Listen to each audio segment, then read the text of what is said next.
Ayo kita belajar. Yang kita pelajari sekarang adalah kriteria mutlak yang perlu kita perhatikan dalam diri calon suami atau calon istri. Jadi kata calon itu yang penting. Saya ingatkan setiap saudara satu hal penting ini, bahwa tidak ada orang yang cocok dalam hidup ini. Jadi saya ulangi, poin penting ini, tidak ada orang yang cocok. Kalau saudara ngotot cari orang yang cocok, saudara orang yang paling sombong sedunia. Kenapa? Berarti saudara menganggap diri paling baik. Maka itu aku harus ketemu orang yang paling baik juga. Nah, ingat hal itu. Maka itu kalau kita sadar bahwa dalam diri siapapun juga itu nggak ada yang bisa cocok dengan kita, maka kriteria penting untuk diperhatikan dalam hidup calon istri atau calon suami kita adalah kelemahan dan kekurangannya. Jadi jangan cari kelebihannya, jangan cari kehebatannya. Jangan, nanti kita akan kecewa. Lebih baik dari awal dipersiapkan untuk saudara menemukan, menerima, mendapatkan kelemahan, kekurangan calon itu. Nah, kalau konsep ini kita pakai, maka orang pacaran gak akan ganti-ganti terus. Orang yang suka ganti-ganti pacar karena dia cari yang sempurna, cari yang cocok, cari yang baik, itu gak mungkin ada. Nah, orang begitu suruh tinggal di hutan sendirian saja, gak usah ketemu orang lain, karena gak mungkin ketemu yang cocok itu. Maka itu penting sekali persiapan. Bahkan itu berlangsung seumur hidup pernikahan. Jadi jangan mencari kelebihannya, kebaikannya, jangan. Carilah kekurangannya, carilah kelemahannya dalam hidup calon suami atau istri kita. Nah, kalau dari awal kita sudah punya persiapan bahwa yang aku harus terima, persiapan paling penting adalah kelemahan kekurangannya, itu hal yang sangat indah. Sehingga waktu berjalannya rumah tangga itu, kalau sudah jelas siapa yang aku nikahi dengan segala kelemahan kekurangannya, kalau muncul kelemahan kekurangan itu, sikap kita bagaimana? Ya, nggak kaget jatuh, betul, apalagi bisa menerima, apalagi memaafkan. Jadi nggak ada masalah, karena dari awal sudah tahu. Maka itu sangat salah selama berpacaran mencari kelebihan, kehebatan orang itu, sangat salah. Ya, ini perlu ditekankan dalam kehidupan ini. Karena selama kita hanya menuntut harus begini, harus begitu. Nah, saudara, Tuhan Yesus mengajarkan dalam Matius 5 itu dituliskan, apa saja yang kamu ingin orang lain buat atas kamu, buatlah itu untuk orang lain. Itu kata-kata yang luar biasa. Saya ulangi, Tuhan Yesus cara sendiri ayatnya di mana. Saya ulangi lagi. Apa saja yang Tuhan Yesus katakan, yang kamu ingin orang lain buat untuk kamu, maka itu yang kamu kerjakan untuk orang lain. Saudara bisa bayangkan kalau firman itu kita pakai dalam hidup sehari-hari. Ini gak cuma untuk hubungan suami istri, tapi dalam perusahaan, dalam pekerjaan, di dalam bermasyarakat, dengan tetangga, dalam bersosial. Kalau itu kita pakai, gak ada masalah dalam hidup di dunia ini. Karena kita selalu memperhatikan apa yang orang ingin kita buat untuk kita, yaitu kita buat untuk orang itu. Maka kita gak akan menuntut, kita gak akan kecewa dengan kelemahan kekurangan orang itu. Ini penting sekali. Roma 15 ayat 7. Nah, dalam pernikahan ini harus kita pakai. Ya. Sebab itu kita disuruh apa? Terima. Terima berapa orang? Ya, jangan dibaca itunya, itu saya mau tanya sekarang. Apa itu? Berapa satu akan yang lain? Salah, bukan banyak, semuanya. Sebab itu terimalah satu akan yang lain, artinya semua orang. Sama, nah ini standarnya ini kita harus pakai. Sama seperti Kristus juga telah menerima kita untuk kemuliaan Tuhan. 100% suami istri yang rajin bertengkar, termasuk yang sedang pacaran rajin bertengkar, itu karena saling menuntut untuk sempurna. Dan itu jahat. Ingat kemarin kita sudah belajar, masing-masing kita pernah salah atau tidak? Terus Terus, apalagi pernah? Ayo ada 3 loh kemarin. Ngomong saya ya. 1, 2, 3. Saya pernah salah, bisa salah, dan sering salah. Jangan lupa itu. Kalau kita selalu ingat 3 hal itu, maka kalau ada orang bersalah kepada kita gampang untuk memaklumi. Sama-sama aku juga pernah salah kok. Jadi kita nggak perlu nuntut. Maka itu lihat konsep ini. Standar yang Tuhan Yesus pakai untuk kita menerima semua orang. Apa standarnya? Sama seperti? Baca sama seperti apa? Sama seperti Kristus menerima siapa? Menerima kita. Ayo coba ingat. Waktu kita datang kepada Dia dalam segala kelemahan, kekurangan kita, kejelekan kita, kekurangan ajaran kita. Apakah ada kata-kata gini misalnya suatu hari, Tuhan saya datang, saya bertobat, saya mengaku dosa saya 1, 2, 3. Mungkin kata Yesus berkata gini, oke Daniel, aku terima pengakuan dosamu, tapi percobaan 3 bulan dulu. Mungkin tidak. Mungkin tidak Tuhan Yesus berkata gitu. Enggak. Atau aduh baumu terus mandi dulu lah kamu itu. Begitu tidak? Tidak. Jadi bagaimana Tuhan Yesus menerima kita? Apa? Dengan tangan terbuka. Apalagi? Apa adanya? Apalagi? Loh ayo. Tangan terbuka. Apa adanya? Apalagi? Apa? Dengan kasih. Ayo yang lain mikir gitu. Jangan diam. Kayak belum makan aja. Atau salah makan pagi ini kok diam semua. Apalagi? Apa adanya? Tangan terbuka dengan kasih. Apalagi? Tidak mempersoalkan siapa kita. Itu hebatnya Tuhan Yesus. Nah, jadi kalau kita ini nggak cuma untuk yang pacaran, nggak cuma untuk yang suami istri. Kalau ayat ini kita pakai untuk hidup sehari-hari, baik dalam pacaran, dalam keluarga, dalam bersosial, komunitas, semuanya itu. Ada nggak pertengkaran? Nggak ada. Maka itu saya ulangi lagi. Kriteria penting untuk calon suami kita, calon istri kita yang perlu kita perhatikan apanya tadi? Kekurangan dan kelemahannya. Jangan cari kelebihan dan kehebatannya.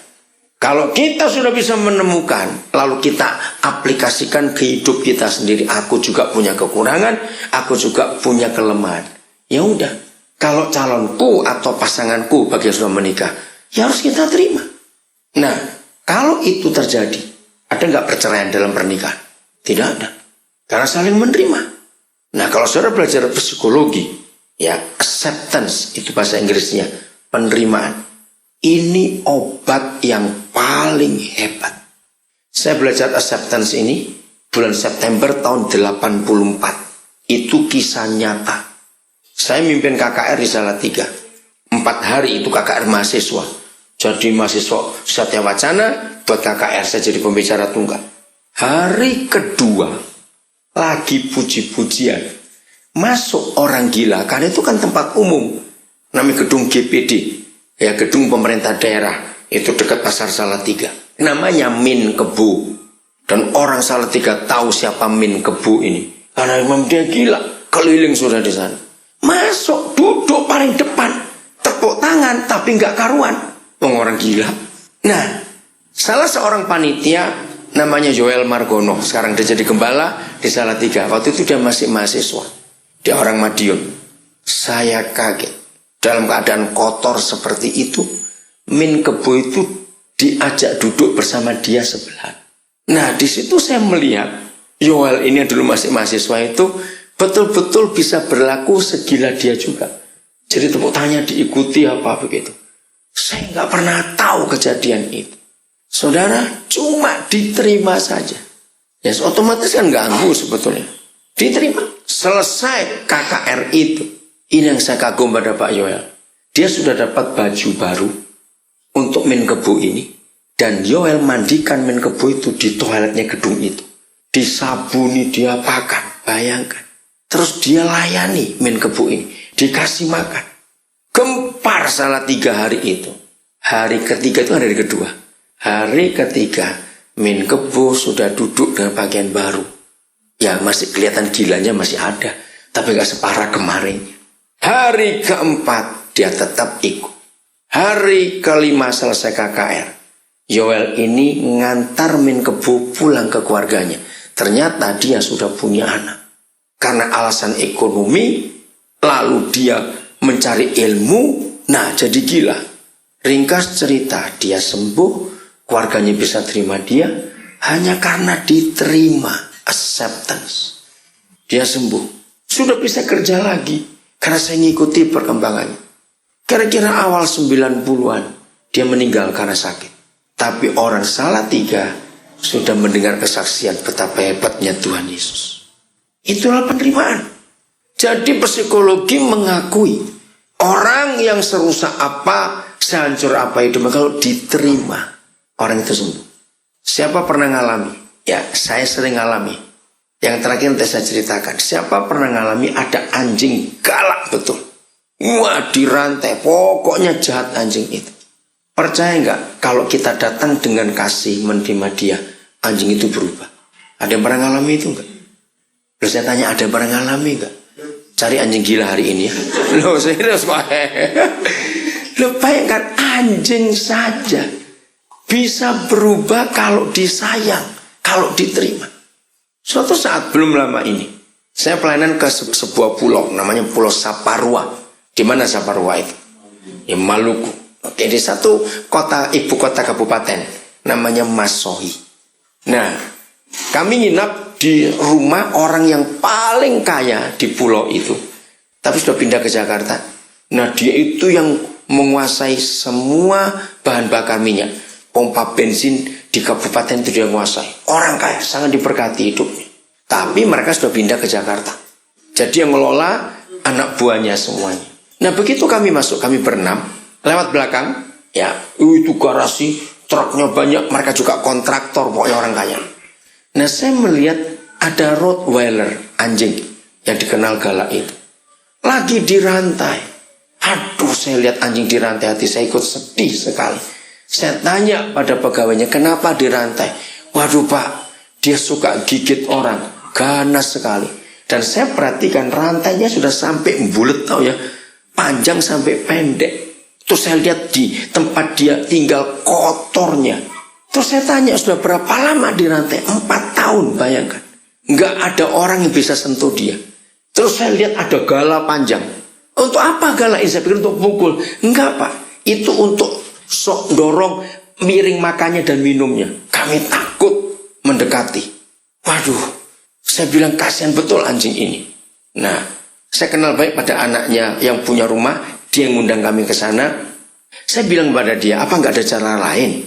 Kasihan ini, habis siapa yang ngurus? Siapa membawa ke Jakarta? Dikasih orang nggak ada yang mau. Saudara, lalu saya kumpulkan pegawai-pegawai di rumah itu. Saya ajari dia bagaimana cara menjinakkan anjing. Nah, saya belajar biologi tentang anjing dan angsa. Itu binatang yang luar biasa. Bapa di surga menciptakan di antara semua binatang di dunia hanya 2 binatang yang bisa mencium adrenalin. Tahu ya adrenalin? Apa itu adrenalin? Bukan, satu zat kimia yang ada di dalam darah kita. Nah, adrenalin itu ada yang negatif dan ada yang positif. Adrenalin negatif, ini singkatnya saja, itu kalau orang stres, orang marah, ya orang dendam. Nah, kalau adrenalin positif, orang sukacita, ceria. Nah, itu pengaruh kepada metabolisme tubuh, sangat penting. Mengapa di semua daerah militer di dunia, bukan cuma Indonesia, ya daerah militer, pasti ada angsa dilepaskan di kebun. Anjing, sama juga. Ternyata 2 binatang ini yang punya penciuman khusus bisa mencium adrenalin negatif.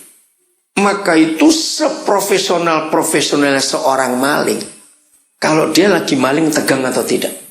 Walaupun dia profesional, tegang atau tidak? Nah, tegang itu yang tercium oleh anjing atau oleh angsa. Ya, jadi waktu mau curi kan jelingo itu kan tegang. Nah, adrenalinnya muncul yang negatif. Angsa kan ribut. Ini pasti orang jahat. Maka itu saya anjurkan kalau dikejar anjing jangan lari. Makin takut orang itu, makin galak anjingnya. Karena dia tahu ini orang jahat. Maka itu anjing dan angsa selalu dipakai untuk penjaga semua keadaan. Karena cuma mereka yang bisa mencium itu. Maka itu kalau saudara yang biasa punya anjing, walaupun kita sayang dia, tapi kalau hari itu Misalnya suami menikah, suami lagi marah dengan istrinya. Jangan harap anjing mau dekat pada orang itu. Karena dia mencium, ini orang lagi marah. Walaupun pada istrinya, bukan marah pada anjingnya. Tapi dia tahu. Nah, saya ajari para pegawai itu, selama kalian takut dekati dia, anjing ini makin ganas. Nah, saya ajari, saya mau coba dekat. Yang satu bilang, jangan Pak, nanti digigit. So, berapa kali gigit orang? Bayangkan Rottweiler, itu anjing paling ganas sekali. Saya tunjukkan, saya mau buktikan. Jadi saya datang dengan rasa kasih, bahwa saya mau menerima dia. Jadi saya berusaha betul, tidak ada rasa takut, nggak ada rasa tegang. Ingat tuh, dia bisa cium. Sama sekali tidak. Sekarang begitu saya dekat, dia sudah pasang kuda-kuda. Nggak tahu bukan? Itu mulut mulai nyeringai. Tapi saya tetap datang. Nah, belajar dari anjing. Anjing itu reaksi pertama, kalau dia tahu ini orang mengasihi dia, itu unik. Pantatnya dikasih kita dulu. Nah, kalau orang tersinggung, kurang ajar kamu dikasih pantat. Nah, itu nggak ngerti biologi dia. Kenapa anjing kasih pantatnya? Karena tanda kasihnya itu kita tepuk pantatnya. Begitu dia mulai balik, yang lain mikir, wah, kok nggak nyerang? Kok pantatnya dikasih? Terus saya tepuk pantatnya. Begitu saya tepuk pantatnya, dia langsung rebah. Sudah. Tahu anjing kalau rebah minta diapakan? Minta digosok perutnya sini. Saya langsung gosok perutnya, dia langsung main. Nah, Rottweiler nggak bisa, kan nggak punya ekor panjang, jadi nggak tahu goyangnya kayak apa. Saudara, maka itu pantat itu dikasih dulu karena dia senang. Itu pegawai rasa heran. 4 tahun nggak pernah disentuh orang. Langsung saya minta dia, ayo yang berani sekarang, dekati, mandikan dia sekarang. Nah, anjing saja bisa berubah kalau ada penerimaan, bukan tuntutan. Ingat itu. Termasuk anak-anak. Terima semua keadaan itu. Kemarin pagi, waktu saya masih di Bukit Doa, saya ngajar soal hubungan ya anak. Nah, terus tadi pagi salah seorang peserta BBM saya suruh lihat, kalau mau lihat juga boleh, Google ya, Nolte, N-O-L-T-E. Bisa? Oh enggak, ya, oke, Kak. Kenapa? Nggak ada internet. Oke, Nolte. Nah, dia seorang ibu namanya Dorothy Lo Nolte. Nah, dia menemukan sebuah penemuan yang sangat hebat dan teori itu dipakai sampai hari ini. Ya, Nolte judulnya Children Learn What They Live.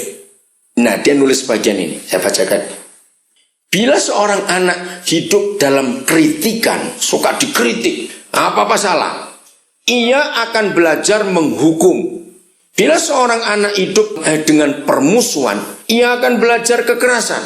Bila seorang anak hidup dengan olokan, ia belajar menjadi malu. Bila seorang anak hidup dengan rasa malu, ia belajar merasa bersalah. Bila seorang anak hidup dengan dorongan, support, ya, apresiasi, ia belajar percaya diri. Bila seorang anak hidup dengan keadilan, ia belajar menjalankan keadilan. Bila seorang anak hidup dengan ketentraman, ia belajar tentang iman. Bila seorang anak hidup dengan dukungan, ia belajar menyukai dirinya sendiri. Bila seorang anak hidup dengan penerimaan, acceptance, dan persahabatan, ia belajar untuk mencintai dunia. Dorothy Lo Nolte, N-O-L-T-E. Nanti saudara cari di Google ya, ini orang hebat. Dia sudah meninggal 4 tahun yang lalu, umurnya 91 atau 92 tahun. Negara Rusia, Uni Soviet Komunis menerima teori itu. Jadi penerimaan itu penting. Kalau dalam hubungan kita ya dan dalam rumah tangga ada penerimaan, maka nggak ada masalah. Semua akan aman. Maka itu penting sekali untuk melihat kelemahan dan kekurangan orang lain.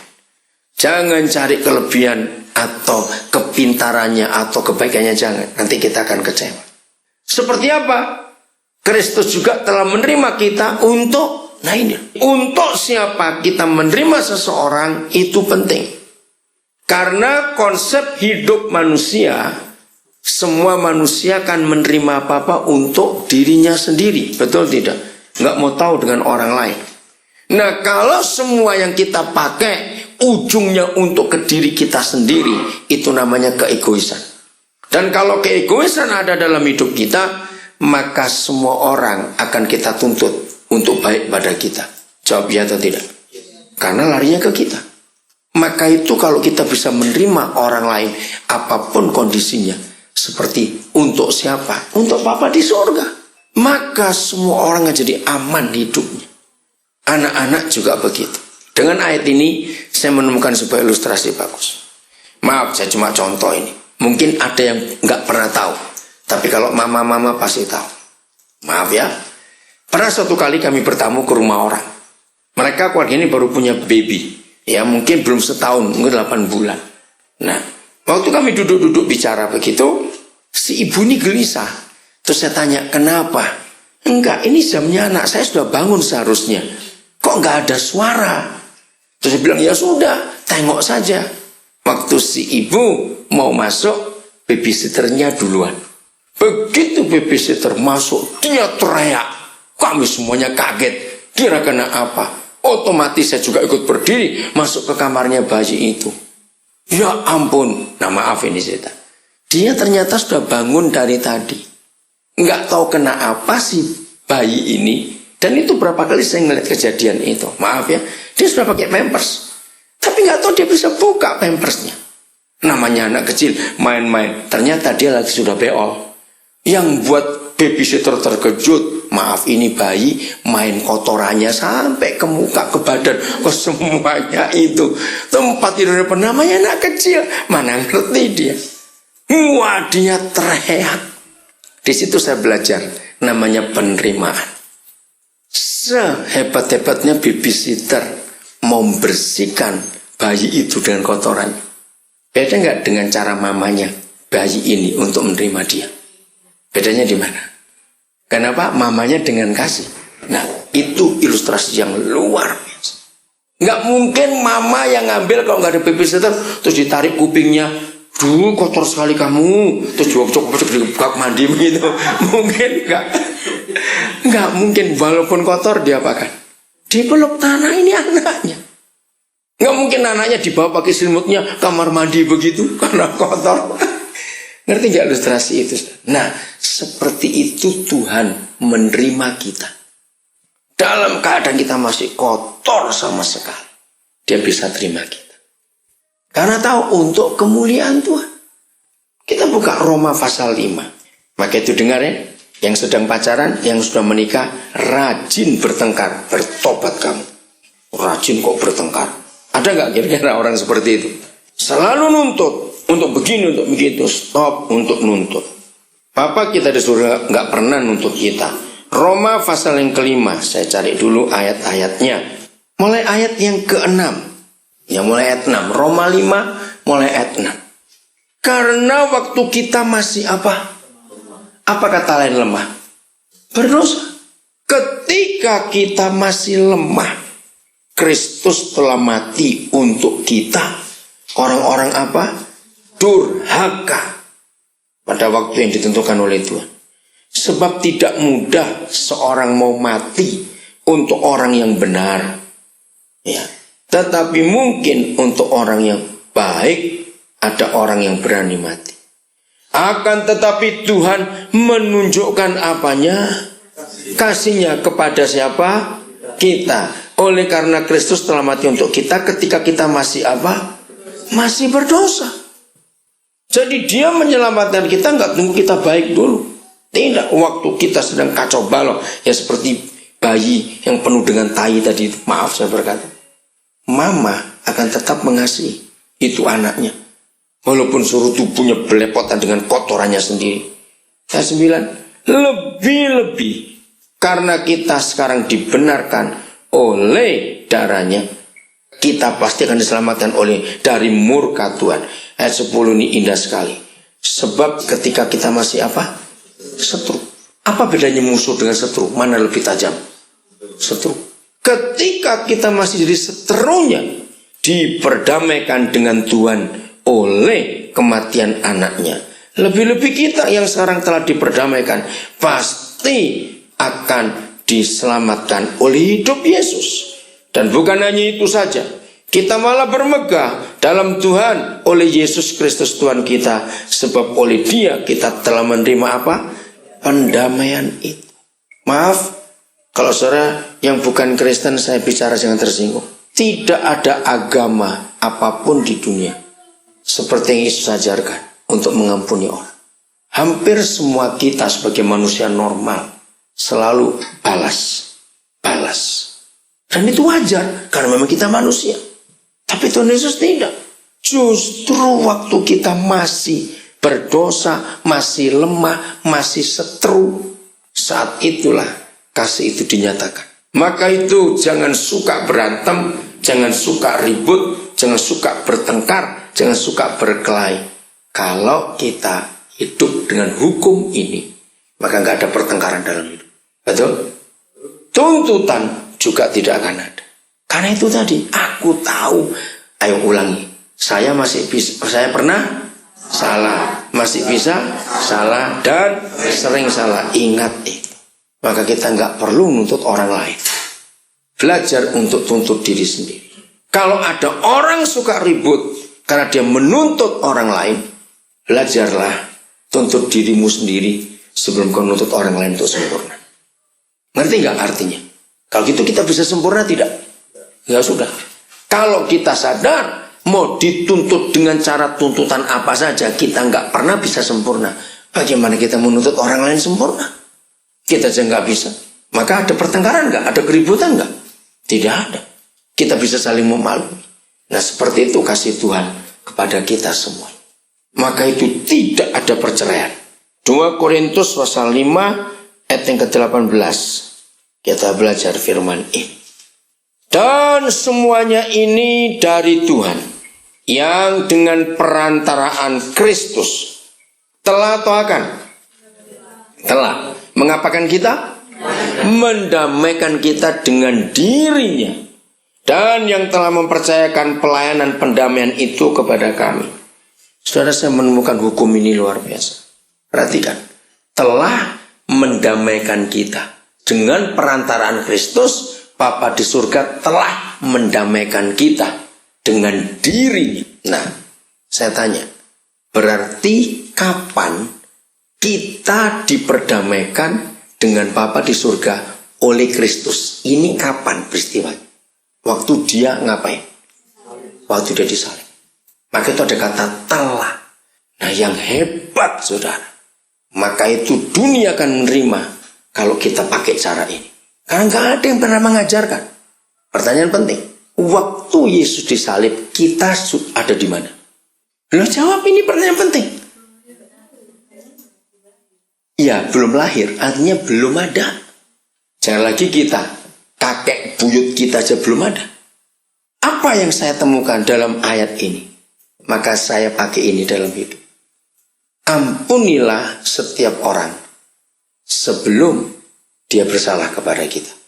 Loh ya toh, kapan kita diperdamaikan dengan Bapa di surga? Waktu Yesus mati. Nah, waktu dia mati kita ini di mana? Belum ada bukan? Bagaimana orangnya belum ada, kok bisa didamaikan? Berarti bukan cuma kita belum ada, kita belum berbuat salah. Dahsyat bukan saudara? Nah, dunia membutuhkan ini.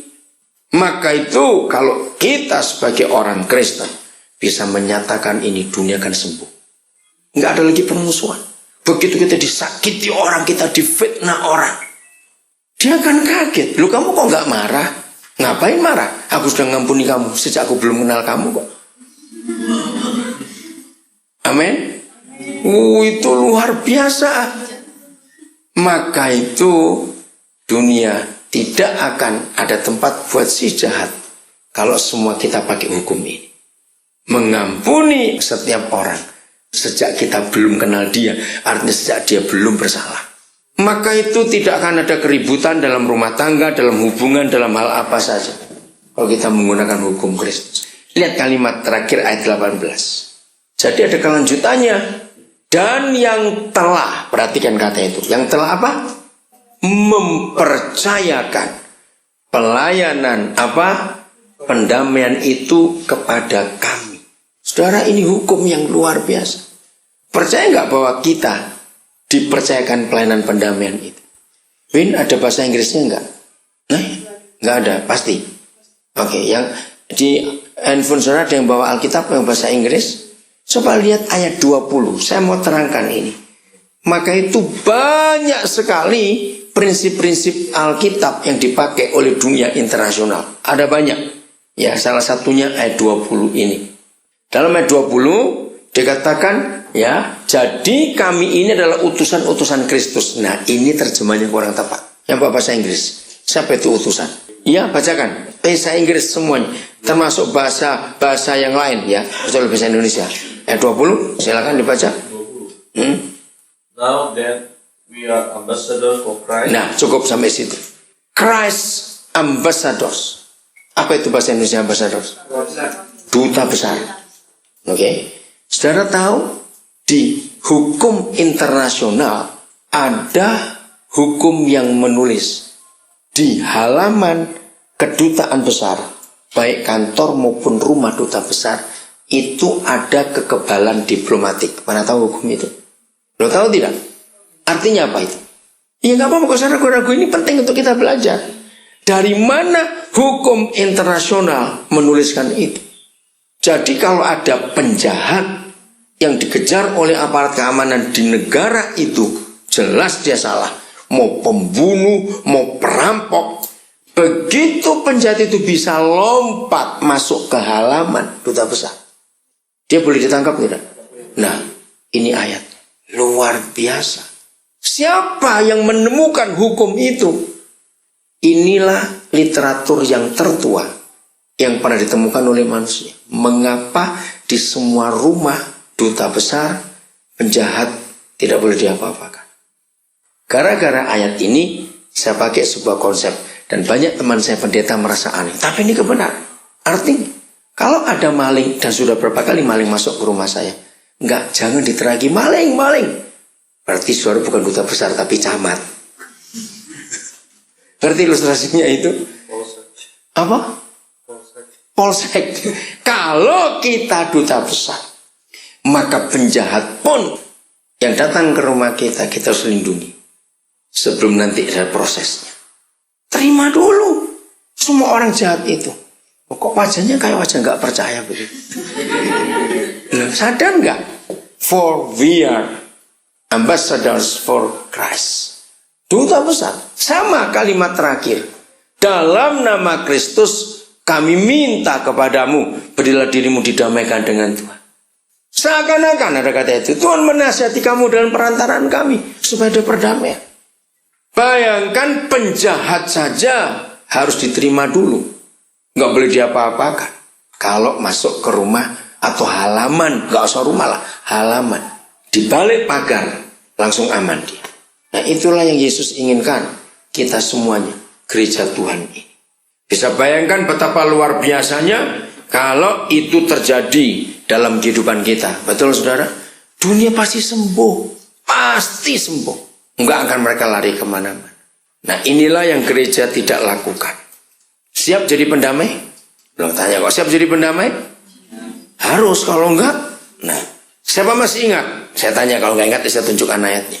Di Alkitab hanya ada satu ayat saja yang menuliskan siapa yang disebut anak-anak Bapa di surga.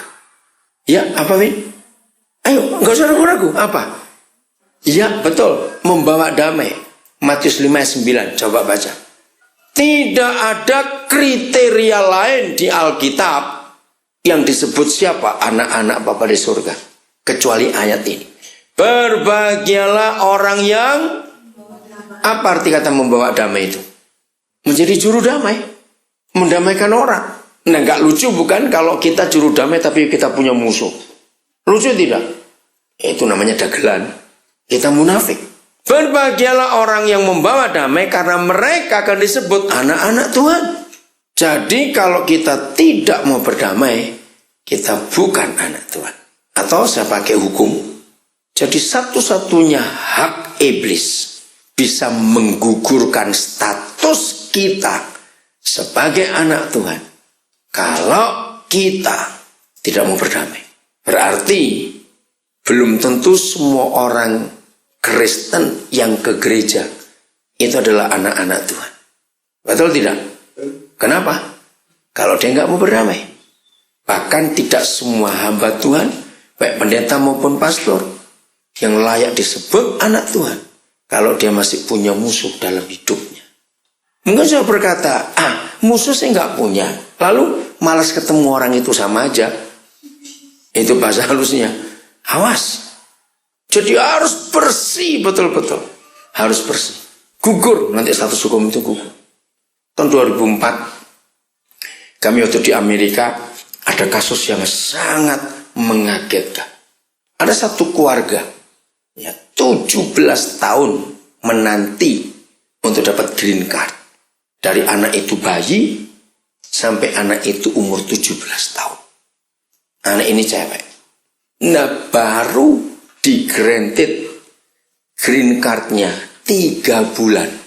Setelah nunggu 17 tahun.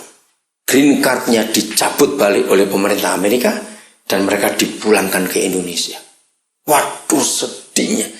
Kami saja yang gak punya hubungan keluarga ikut, betapa sedih. Kenapa? Nah, ini masalah. Simpel sebetulnya. Tapi itulah hukum. Anaknya itu pacaran dengan orang Filipina. Nah, gak tahu bagaimana. Itulah, makanya kalau jatuh cinta itu hati-hati. Cinta itu nggak berbentuk. Jadi kita nggak tahu dia kotak, bundar, atau persegi, segitiga, kita nggak tahu. Cinta itu nggak berwarna, juga tidak ada aromanya. Tapi aneh, kalau orang kemasukan barang itu bisa miring-miring. Ngerti nggak penjelasan ini?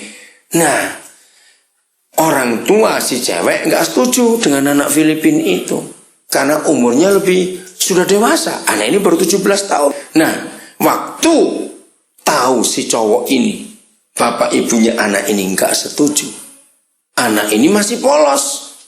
Dia diajari oleh pacarnya, laporkan ke polisi. Lah, anak ini kan Inggris juga masih belum terlalu baik. Nggak tahu bagaimana ceritanya, langsung ditangkap. Bukti laporan dan tanda tangan anaknya ini. Dalam laporan berkata, waktu aku mandi, papaku ngintip aku. Nah, buat hukum Amerika ini berat. Karena pelecehan anak kecil. Papanya kaget. Mamanya lapor juga ke polisi meyakinkan. Enggak, itu karena pacarnya. Lah, pacarnya lepas tangan. Karena anak sudah tanda tangan. Makin keluarga nggak dengan banyak saksi. Maka pemerintah makin melihat bahwa ini rekayasa untuk menghindari itu. Saudara, langsung dicabut green card itu. Anaknya nyesal sudah terlambat. Bisa bayangkan. Nah, saya belajar dari kasus itu. Ternyata iblis punya hak yang sama. Dia bisa membatalkan status kita sebagai anak-anak Tuhan ketika kita punya musuh. Masih ingat doa Bapa kami? Salah satu kalimatnya, dan ampunilah kami seperti kami pun mengampuni orang bersalah kepada kami. Jadi kita harus ingat ayat ini. Iblis sudah pegang kartu mati, ngerti kata itu ya? Bahwa satu-satunya cara untuk membatalkan kita sebagai anak-anak Tuhan, gampang. Kita dibuat sakit hati, tersinggung, jengkel, kita punya musuh, langsung gugur. Karena cuma satu saja hak kita sebagai anak Tuhan, kalau kita membawa damai kemana-mana.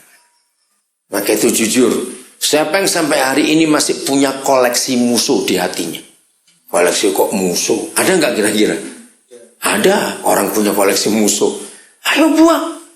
Itu akan membatalkan status kita sebagai anak-anak Tuhan. Maka itu Kristus Yesus Tuhan kita adalah satu-satunya Tuhan di antara jutaan Tuhan di dunia. Saudara, Tuhan itu gak satu loh, saudara. Salah kalau kita berkata Tuhan itu satu. Dari mana buktinya Tuhan tidak satu? Maaf, dari kitab suci masing-masing agama. Kalau Tuhan itu satu, berarti semua kitab suci isinya sama. Tapi mengapa masing-masing agama punya firman berbeda-beda? Karena Tuhan itu memang banyak. Kalau ditanya pencipta alam semesta, betul cuma satu. Ya, pencipta cuma satu. Tapi Tuhan itu masing-masing orang. Maaf kalau saya berkata ini. Maka itu hanya Tuhan Yesus yang mengajarkan kebenaran ini. Selalu mengampuni. Mengampuni bukan berbuat baik, beda. Berbuat baik belum tentu mengampuni. Karena kasih menuliskan ada orang bisa membagi-bagi harta miliknya, tapi tanpa kasih. Itulah orang baik. Saya bingung pertama belajar ayat itu. Kan sudah bagi-bagi harta, kok bisa tanpa kasih? Makin saya dewasa makin tahu. Ternyata ada banyak orang membagi-bagi harta supaya namanya dikenal orang. Itu tanpa kasih. Maka itu Tuhan Yesus mengajar, kalau tangan kananmu memberi, terus kan tangan kirimu jangan tahu. Loh, padahal satu tubuh, gimana bisa nggak tahu? Artinya, kalau kita memberi, jangan taruh nama dan jangan ingin dikenal orang. Nah, itulah kasih. Jadi ada banyak orang bisa memberi karena baik, tapi belum tentu karena kasih, karena dia ingin dikenal orang. Maka itu kalau ada bencana datang cuma membawa Indomie 1 kotak aja masuk TV. Ngerti ilustrasi itu? Apa-apaan? Nah, jadi kasih dengan perbuatan baik itu beda. Kalau kasih pasti baik. Kalau orang itu baik belum tentu ada kasih. Ya, karena motivasinya yang menentukan. Maka itu dalam hubungan kita. Ini penting sekali. Yohanes 13, 33 sampai 35. Kita lihat. Oh, 34, maaf ya. 34, 35. Oke. Aku memberikan apa? Perintah baru. Berarti kalau ada perintah baru, ada perintah yang lama. Betul, nanti kita lihat perintah yang lama itu apa. Aku memberikan perintah baru kepada kamu, yaitu supaya kamu saling mengasihi sama seperti aku telah mengasihi kamu. Demikian pula kamu harus saling mengasihi. Masih ingat perintah yang lama? Kasihlah sesamamu seperti kamu mengasihi dirimu sendiri. Nah, ternyata perintah itu nggak kuat. Ada kelemahannya dan bisa disanggah. Tahu kata disanggah ya? Bisa digugat. Kalau kita mengasihi sesama kita seperti diri kita sendiri. Jadi contohnya begini. Kalau si A itu makan, kalau nggak pedes betul, dia nggak bisa makan. Maka kalau dia mengasihi istrinya atau mengasihi suaminya, dia harus paksa pasangannya untuk makan pedas juga. Nah, itu kurang ajar namanya. Maka itu suami istri calon yang sudah punya pacar, perhatikan, jangan memaksa. Misalnya ada orang mandinya harus pakai air panas. Kalau nggak air panas nggak bisa. Ada atau orang seperti itu. Nah, kalau dia punya pacar atau dia menikah, jangan paksa pasangan saudara untuk ikut mandi air panas juga. Hukum itu lemah. Betul? Maka itu Tuhan Yesus datang memberi hukum yang baru. Nah, ini bedanya. Kita mengasihi dengan ukuran, bukan dengan ukuran siapa? Tuhan mengasihi kita. Jadi bagaimana Tuhan Yesus mengasihi kita? Ingat tadi Roma 5 sudah ketemu. Dia mengasihi kita waktu kita masih apa? Lemah, masih berdosa, masih seteru. Nah, seperti itu dalam hubungan kasih kepada suami dan istri, maka tidak akan ada lagi pertengkaran. Karena kita nggak memaksa pasangan kita untuk mengasihi kita seperti diri kita sendiri. Bayangkan kalau hukum ini kita pakai, ada perceraian nggak dalam pernikahan? Tidak ada. Nggak ada pertengkaran pun, tidak. Karena saling mengerti. Ayat 24 ya, kalimat terakhir. Demikian pula, ayo baca sama-sama 1, 2, 3. Demikian pula kamu harus saling mengasihi. Kata harus itu penting. Saya mau tekankan lagi. Kalau saudara berpacaran, rajin bertengkar, berarti saudara belum menggunakan hukum kasih. Saudara menuntut pasangan saudara untuk seperti saudara, itu sangat salah. Nah, ayat 35 ini hebat. Dengan demikian, berapa orang akan tahu? Semua orang akan tahu bahwa kita ini siapa. Nah, maaf, sebelum kalimat terakhir dibaca, saya mau tunjukkan. Kalau kita lihat seseorang atau sekelompok orang, mengapa kita langsung tahu, oh itu Islam itu, oh yang ini Hindu, yang itu Buddha. Kenapa kita bisa langsung nyebut itu? Dari mana kita lihat? Nah, ternyata setiap agama itu ada atribut keagamaan mereka. Dan itu wajib. Tapi Kristen tidak ada. Tanda salib pun itu nggak ada di Alkitab. Mengapa gereja pakai tanda salib, khususnya Katolik? Karena tradisi, sejarah mencatat kaisar yang paling hebat di Roma waktu itu namanya Konstantin. Nah, suatu hari waktu besok akan perang tapi negara lain, Konstantin mimpi salib besar dalam tidurnya. Terus dia dapat ide, besok semua perisai tentaranya diberi gambar salib. Dan sejak itu semua panji-panji kerajaan ada salib. Dan ternyata mereka mengalami kemenangan yang luar biasa. Nah, akhirnya gereja Katolik menjadikan tanda, karena Konstantin yang mendirikan Katolik, pakai tanda salib. Tapi di Alkitab tidak. Satu ayat pun di Alkitab nggak ada tanda salib. Bahkan tanda-tanda Kristen nggak ada. Cuma ini yang ditulis. Dengan demikian semua orang akan tahu bahwa kamu adalah murid-muridku, yaitu jikalau kamu saling mengasihi. Dengan tanda salib yang kita pakai, orang nggak akan percaya kita Kristen, karena itu atribut. Tapi kalau kasih, luar biasa. Berapa waktu yang lalu, kami turun dari Pontianak, pagi flight pertama, kami bertujuh. Nah, saya pikir bisa makan sarapan dulu di Pontianaknya. Kami dari Kabupaten Landak. Ada orang Pontianak di sini? Nggak ada. Ya. Nah, dari Kabupaten Landak ke kota Pontianak itu hampir 4 jam. Jadi kami berangkat jam 2 tengah malam supaya sampai jam 6, karena pesawat kami berangkat setengah 8. Ternyata masuk kota Pontianak macet. Saya pikir bisa sarapan di Bandara Pontianak, ternyata nggak bisa. Akhirnya langsung nyampe check-in, naik pesawat. Turun di Cengkareng, yang 2 kelaparan sampai mau pingsan. Saya bilang pada yang 4, kamu tunggu barang, saya ajak yang 2 cari makan. Kami dapatnya Kentucky Fried Chicken. Antri, jadi saya bertiga. Nah, di depan kami 3 ada 1 orang yang sedang dilayani. Nah, sambil nunggu, biasa saya tuh lihat kiri kanan, apa yang saya bisa kerjakan sambil nunggu itu. Nah, sebelah kiri kami antri itu sudah ada meja. Dekat sekali, cuma 1 langkah saja saya sampai. Ada 1 keluarga lagi makan. Mereka bawa 3 anak, yang 2 perempuan, sudah agak besar, mungkin umur 8 tahunan. Nah, yang kecil ini yang laki. Itu pas duduk kursi yang paling dekat dengan saya, lagi berdiri. Nah, saya lihat anak kecil kira umur 4 atau 5 tahun. Lagi mau buka botol air mineralnya itu, tapi gak bisa, yang kecil juga karena berminyak mungkin. Nah, saya ini otomatis, Pak. Ketika saya sudah pegang botol itu, ibunya itu baru mau berdiri. Jadi kalah cepat. Begitu saya buka, saya lihat mimik wajah ini, maka jauh. Saya kembalikan. Begitu saya balik ke antrian, ibu itu duduk. Tiba-tiba dia nyeletuk, kencang karena otomatis ya. Oh, Bapak Kristen ya. Semua orang jadi noleh karena dengar kata Kristen itu tadi. Nah, 2 tim ini menceritakan kepada 4 orang lain. Dan itu kami diskusikan berminggu-minggu. Pertanyaan penting bagi saudara yang gak ikut. Berarti mereka ini keluarga Kristen atau bukan yang nyeletuk tadi? Bukan. Karena ada atribut keagamaan dipakai oleh ibu itu. Saudara, dari situ kita belajar. Dunia ini sangat egois. Maka itu kata-kata yang kita sering dengar. Kalau bahasa Inggris, I don't care. I don't care. Aku gak peduli. Itu urusanmu kok. Maka itu ketika kita care, kita peduli pada yang lain, dunia akan melihat perbedaan itu.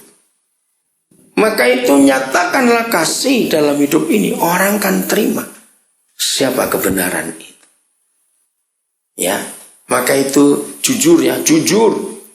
Siapa yang sudah pindah kerjaan berkali-kali, selalu masalahnya sama, ribut dengan orang, berarti saudara memiliki pabrik sendiri. Terus ribut terus.